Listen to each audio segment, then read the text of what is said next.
Today we're talking about text connection. So, um, developing a connection or relationship with what you're reading. So, and why is this important? Good readers make connections with text, and it really helps you as a reader. So, it helps readers understand how characters feel and the motivation behind their actions. So, why are they doing things?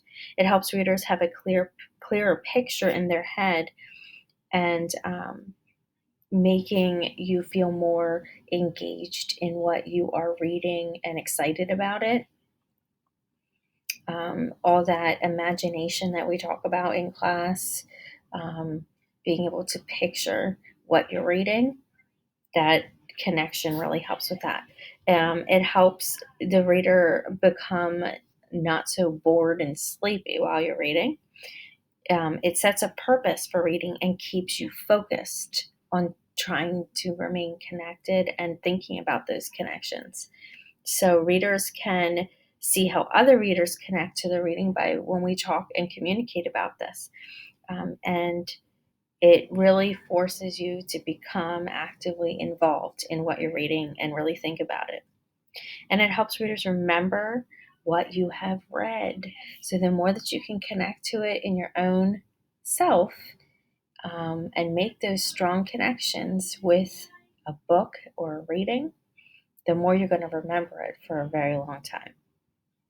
So, we're going to talk about three different types of connection. There is text self. So, that is when you make a connection with the book that you are reading to yourself and your own life. So, that's reading a story about a farm, and it makes you think about your grandfather's farm and a visit that you had there. You are making that connection between farm in the book and a farm with your grandfather. So, that is text to self. And then there's text to text. So this is where we make a connection between what we're currently reading and something we've read in the past. So maybe you're reading something and it reminds you of a story that you once read. That would be text to text, a comparison between two stories or two readings. And then lastly, there's text to world.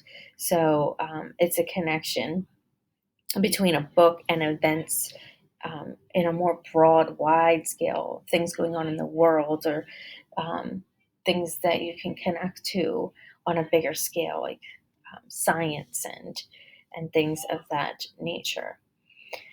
And then I just want to briefly go over a few things with you, some examples of connecting statements that we can think about when we're reading.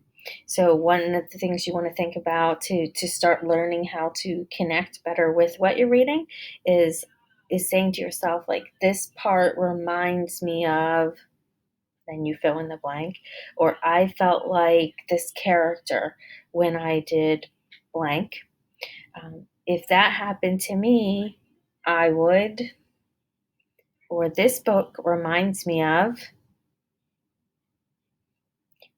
I can relate to blank because one time you did this. Okay, something similar happened to me when, so all these things you want to kind of think about.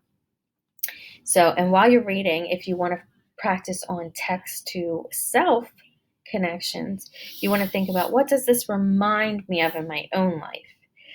What is similar in my own life? How is this different to my life? Or has something like this ever happened to me? Or what were my feelings when I read this? Okay. If you're doing text to text connection and you're trying to work on that skill, we want to talk about, what does this remind me of in another book I read? Or how is this text similar or different from another book I read? Or have I read something about this on this topic before? And then lastly, text to world. If you're focusing on building that connection, you want to think about, what does this remind me of in the real world? Or how is this text similar or different from things that are happening in the real world? Or how did that part of the book relate to the world around me or what's happening around me. All about text connections.